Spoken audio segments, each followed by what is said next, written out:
Thanks, Professor Unial. There were many great learnings from the session with Mr. Bigchandani. Now we have with us another great personality, Dr. Raman Roy. Let me briefly introduce you to him. He is regarded as the pioneer and the father of business processing outsourcing industry in India. He has been directly and indirectly providing jobs to thousands of people through series of his ventures.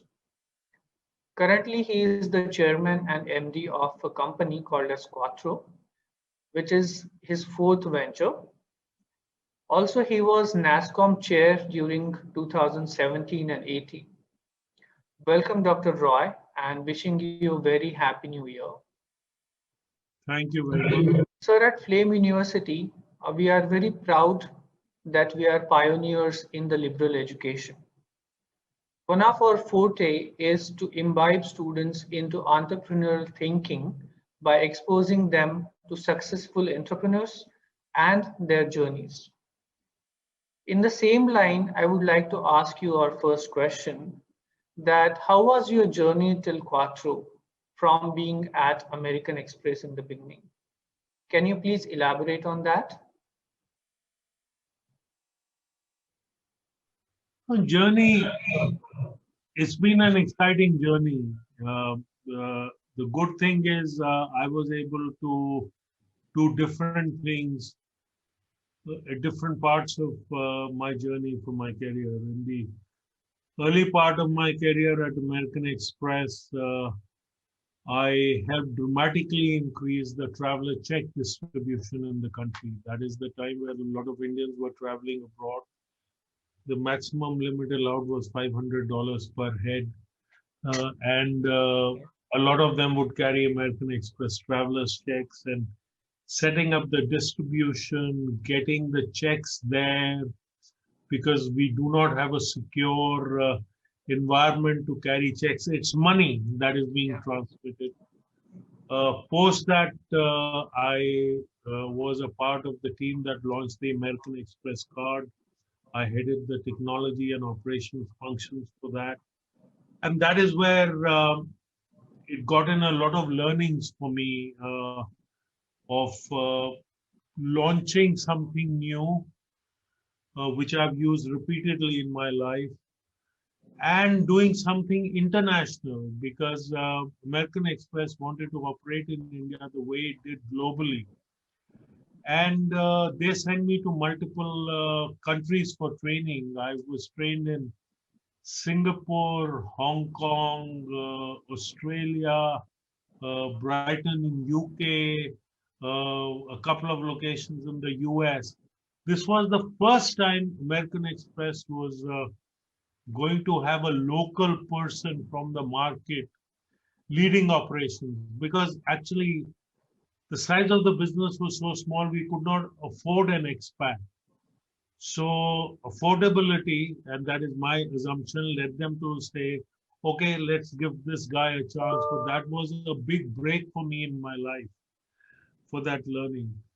So while that launch was successful, it brought me an understanding of how operations worked in various parts of the world. And good, bad, or ugly, I started believing that what I launched based on the learnings I had from multiple countries in India was superior to my learnings, essentially because of the quality of people I was able to recruit. And therefore, the processes that I was able to set up were far more robust. And I started evangelizing that within American Express to say that we have better processes than a lot of other places, and the cost per transaction, which all countries would do, and we then compare it in dollars with each other. We were not only the lowest, we were lowest by far. Our cost per transaction was dramatically low, and the quality was dramatically higher because of the quality of the people. So I started evangelizing that I could do more international work in India. Remember, that time there was no BP, nothing. Nobody did any international work in India. Right. And that sowed the seed of what has become the BPO industry. uh, actually somebody, I used to go to conferences and I, have all my superiors there, very senior people who could sack me in a nanosecond. And I used to be stupid enough to go to them and say, why don't you give more work to India? And they used to say, oh, this guy's come again. Oh, get him off my back. He will start talking of India again. And that is where one of the guys said, I have an idea how we can shut him up. And they said, yeah, tell me how, because every conference this guy comes and takes half an hour of my time. He said, remember the Korean won reconciliation? For 5 years, we've not been able to reconcile Korean won banks. Why don't we give it to him? He will fail, then he'll shut up. They said, that's a great idea. Let's give it to him, he will shut up. So they called me in that meeting and said, this reconciliation, it's not happening. You're saying you do such a good job. We really like you. We really love you. Here, take this, go fix it. 5 years they had not been able to reconcile. In 6 months, we had it reconciled. And not only did we have it reconciled, but we had the root cause identified why it could not be reconciled before. And that was actually a technical error because of which the check number used to get truncated. And if it was not truncated, it will work. So that laid the foundation from a situation where they gave me that work to say, we will shut him up. It became a situation I got bragging rights. So the next conference I went to and I said, none of you guys could reconcile that bank account. I did it. Give me more work. That is how the BPO industry was born. American Express decided to invest in India. I was fortunate that they decided to choose me to lead that initiative. And that was the first formal organization that was set up in this country, late 80s, I think, to do back office work for international. We did 36 countries. GE then saw what I was doing for American Express. They motivated me to become a part of GE. So while in American Express, we showed what was possible in GE, given the size and scale of that organization, we showed that it was scalable. I created a company, what is called Genpact today. Yes. And that is where it became a scalable operation.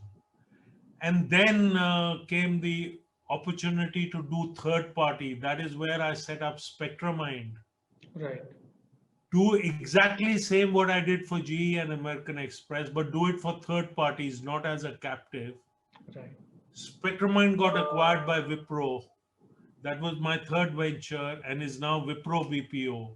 Yes. And then I started Quattro, which is my fourth venture, where again, we are targeting a different market segment to bring the same capabilities as we did. So it's been a fascinating journey. I'm very excited with what I've been able to learn, very excited what we've been able to accomplish. And at the last count, BPO industry employed about 1.6, 1.7 million people. It is fascinating to be able to see it in one's lifetime that what you were able to help create has created so many livelihoods. It's indeed an immense achievement, sir. So I feel like BPO has brought in a different culture altogether in India in terms of job market availability.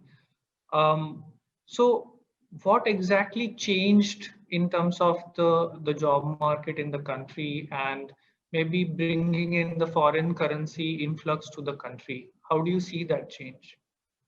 Oh, that is fascinating. In fact, during our early days, when we went for approval to the government during my GE days, at that time you could not take a dedicated line from India into the US and terminate into the public switched network, PSTN. public switch telephone network system. So because to be able to dial a phone. And our entire plea to the government was, look, we'll create jobs and we will earn valuable foreign exchange, give us a permission.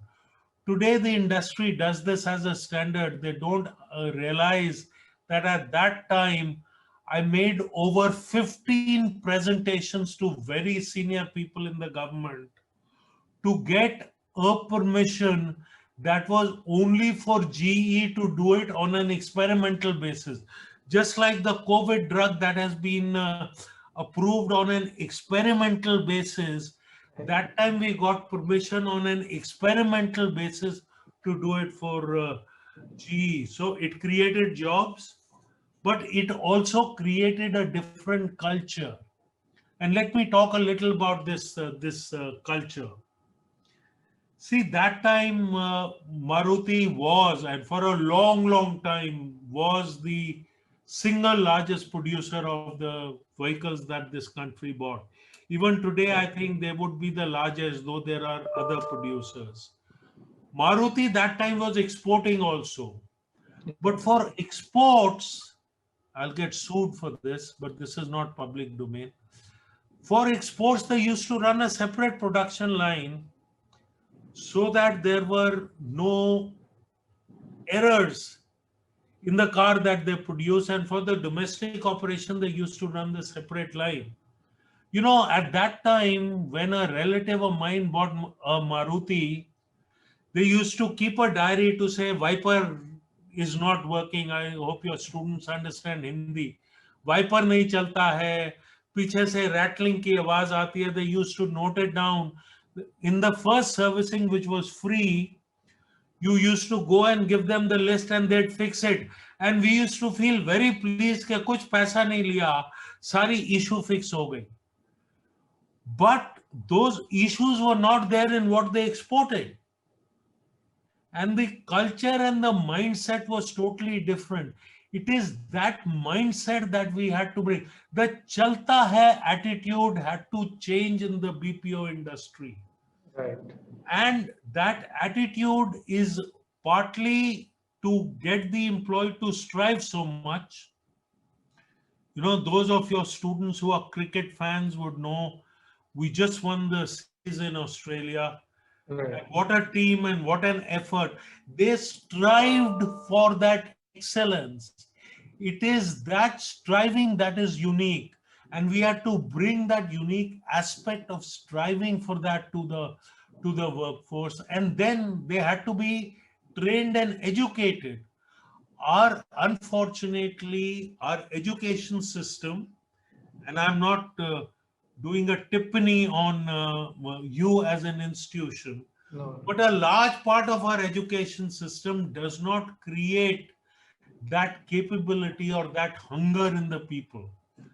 So at one point of time, I used to claim that I'm running the largest university in the country because I had some 50 classrooms running 3 shifts. We used to run shifts in a classroom.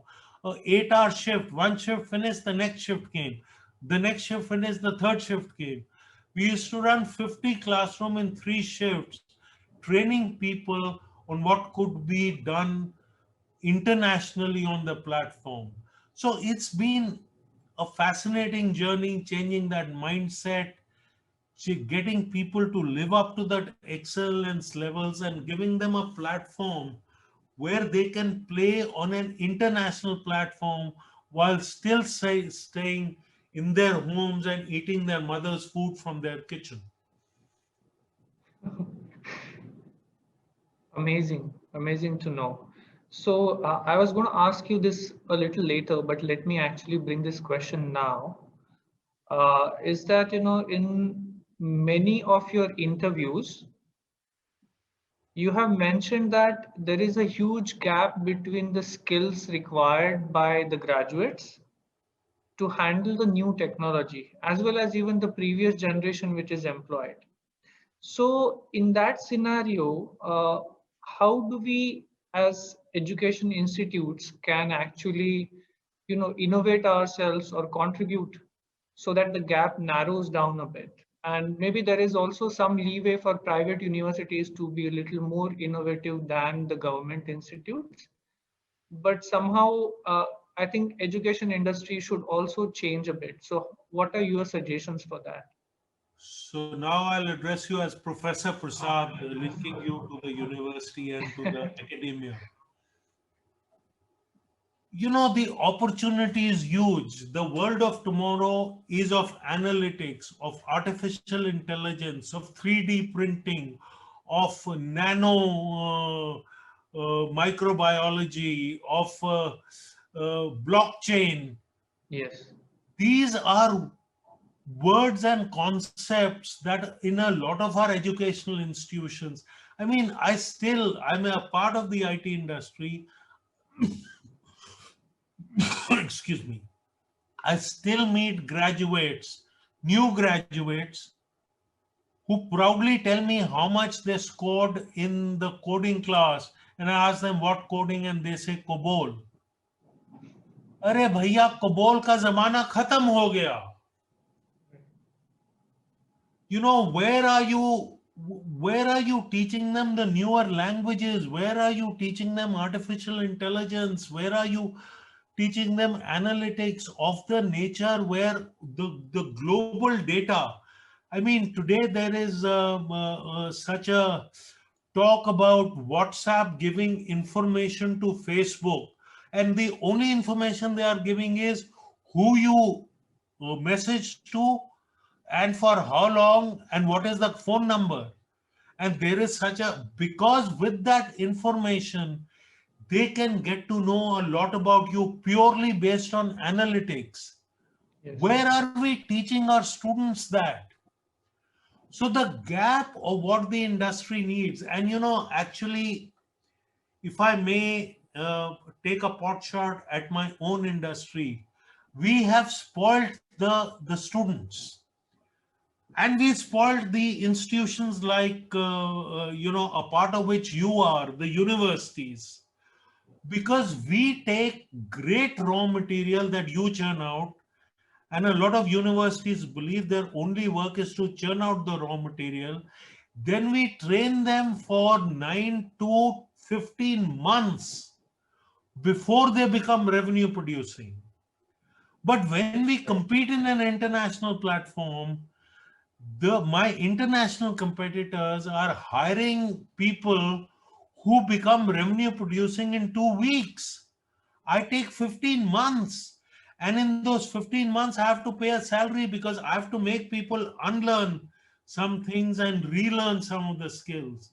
You know, we have to consciously find the capability that 15 months is compressed down to 2-3 months, and the quality of raw material dramatically goes up so that those 2-3 months can happen.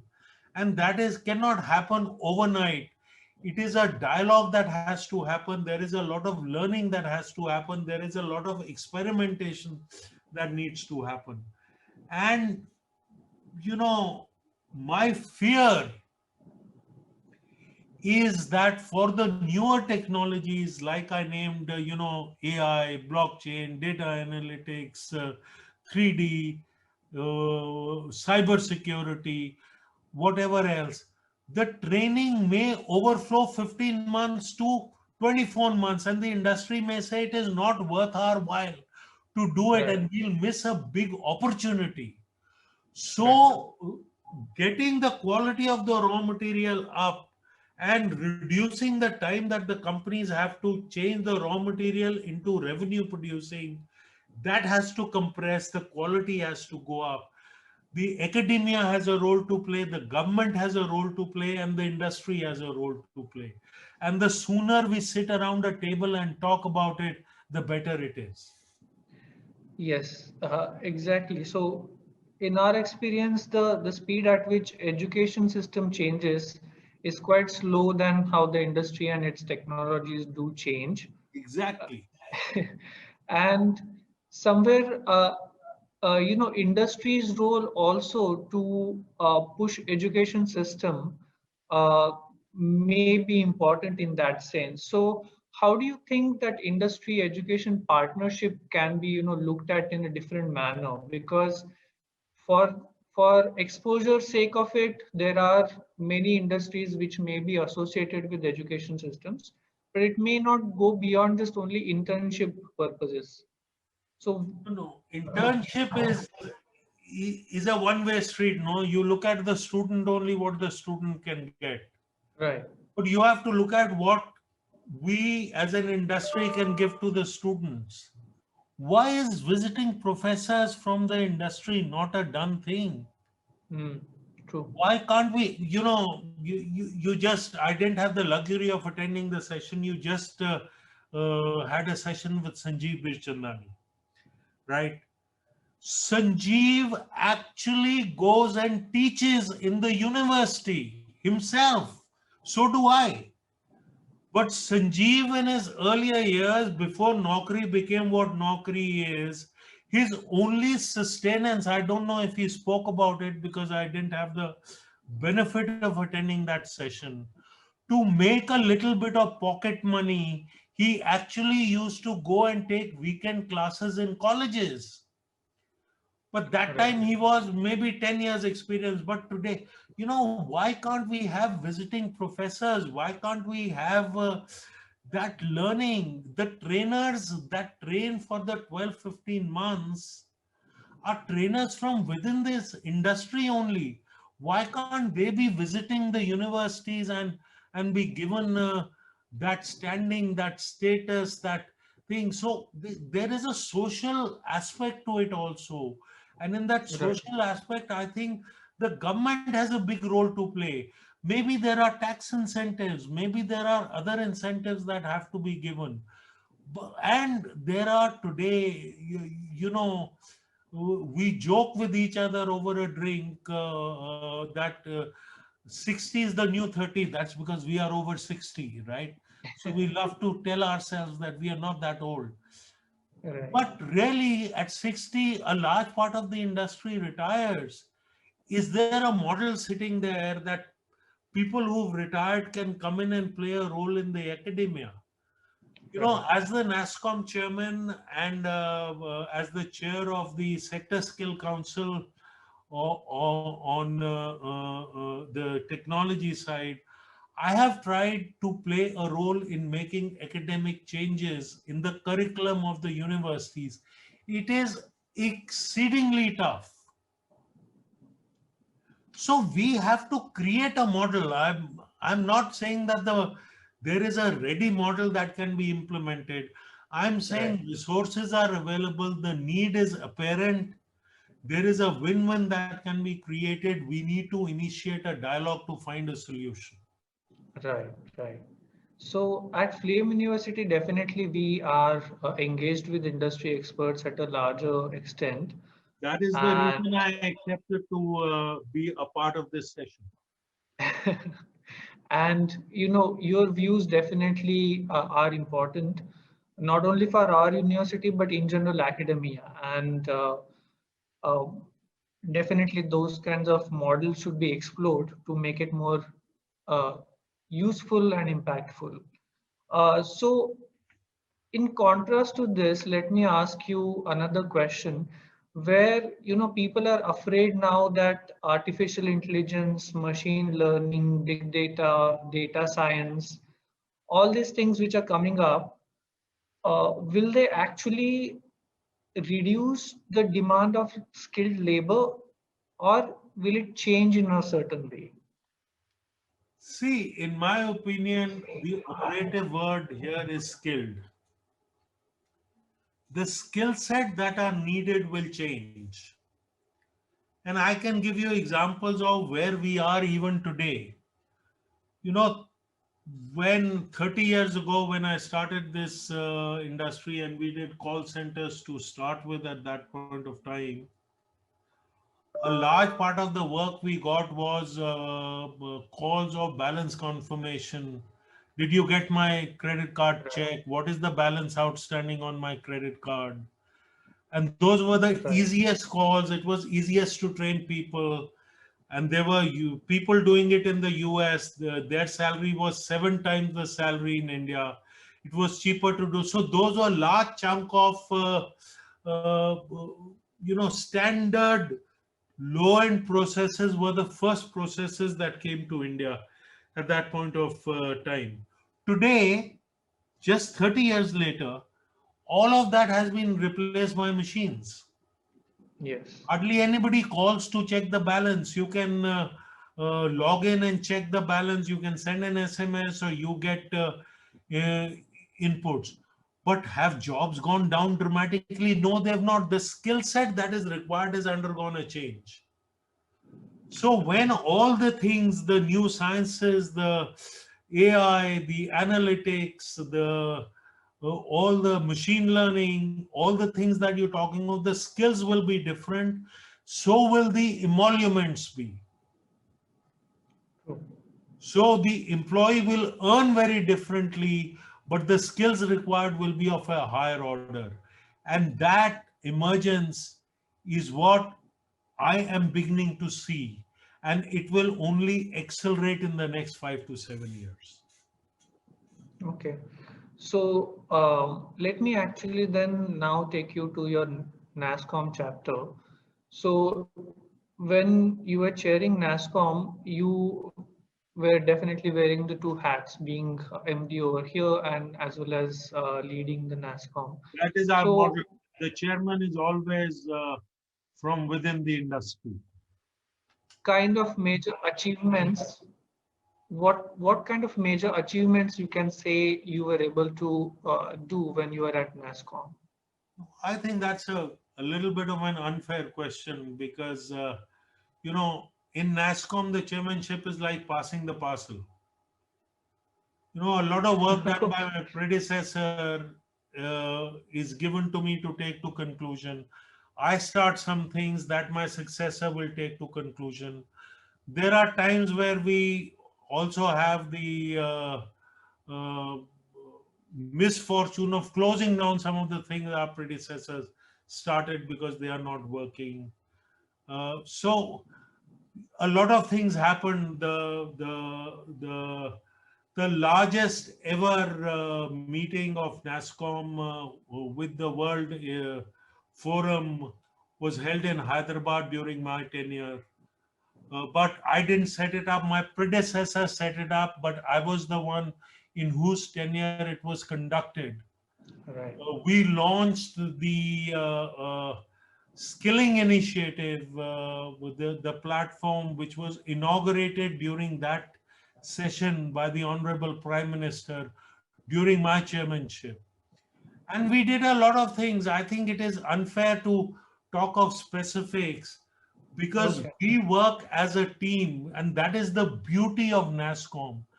A lot of us who fiercely compete in the market Right. are able to sit around a table in NASSCOM and talk of what is good for the industry and work together where this parcel is carried on by the chairman from one chairman to the next, to the next, to the next. The continuing piece is our president. So Devjani Ghosh, who was recruited during my tenure, I signed her appointment letter for that, is the continuing factor now for 4 chairmen already. Her predecessor had catered to 6 chairmen before that. Right. Got it, sir. So obviously you have a very busy work schedule. In terms of students who are aspiring to be like you, trying to achieve the heights which you have achieved, how do you suggest that they should maintain the work balance, work-life balance as such? Well, I don't know about the success. And quite honestly, work-life balance in today's world and success, they are the opposites. They are oxymorons. Uh, Yes. The example I frequently quote on that is Sridharan, who set up the metro in Delhi. He would start work early in the morning. At post 6, he'd stop work. I just had the luxury to talk to his son-in-law and get an understanding. I've had the honor of meeting Siridharan also on this. I see very few examples. If you're particularly in the startup world, that is the world I understand and I come from, you eat, live, breathe, sleep what you're doing. This work-life balance, your family is also a part of it. They have to contribute.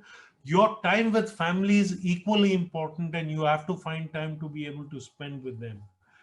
But this work-life balance, in a startup world, it doesn't work. But you want work-life balance, join the government. And even in government, at senior positions, work-life balance doesn't work. They are as entrepreneurial as people Right. are in the startup ecosystem. They work 18, 24 hours a day. I mean, I know people in government, some very, very good friends of mine, were sitting late into the evening. You want to have a drink, and you are asking Right. them, yeah, have a drink. And he says, no, I may get called. My boss may call me. The car is standing outside to take me. I'm with you till the call comes, and if I have a drink, I cannot go to that meeting. And I have seen days where that call came and he got up and said goodbye and left. And I've seen days where 6 hours he was with us, the call did not come, but he did not have a drink. So, shit luck, guys, life is tough. If you want work-life balance, railways, clerical job may be the best option. I think in nutshell, passion is the real thing to follow, right? There is no So, doubt in my mind. right. So did demonetization actually impact the BPO sector? Fortunately not. Our employees were hugely inconvenienced because they had no cash. We had no cash that we could give them as advances. But directly in our business, because a large part of our business is international, no, it did not impact. I still remember a day, we used to get rumors in our business because we have 7,000 employees in every building. The banks come and install their own ATMs, and Right. we credit the salary to the saving bank account of that bank in return for their putting ATM. So when the salary is given, employees go and withdraw money from those ATMs. So during those days post demonetization, rumors used to fly कि आज 11 बजे पैसा आ रहा है, and line used to start forming, and even I wanted money. And I remember one time when I heard money was coming at 11 o'clock, I went and there was already a line of 15, 20 people.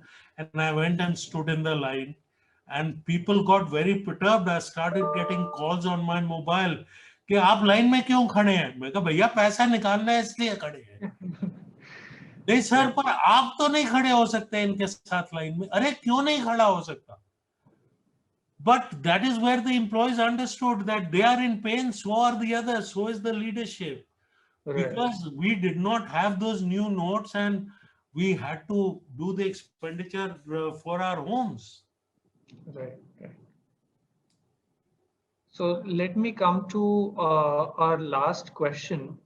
Uh, this being the Purpose Summit, I just wanted to understand that how do you find purpose behind any of your actions, which has led to such big industry behind you? So what goes on in your mind? How do you find the purpose for doing all those things?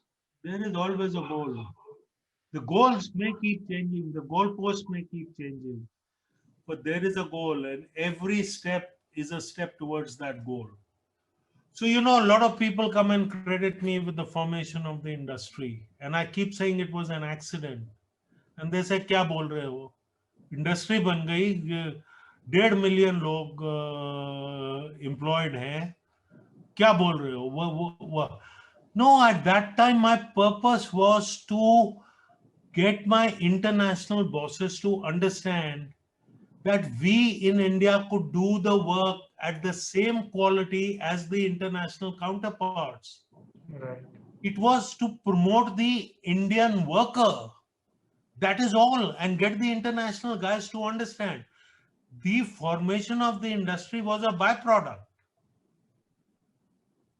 That we could Right. do it. That is what was my goal in American Express. In GE days, in what is Genpact now, it was to show, in American Express, we had a single location. So I could go walk around and see everything happening in a single location. In GE, it was to show that this was scalable to multiple locations. And you could do it by hundreds of thousands, which we were able to demonstrate. In SpectrumMind, it was to show that there was a third-party capability. You didn't have to set up a captive.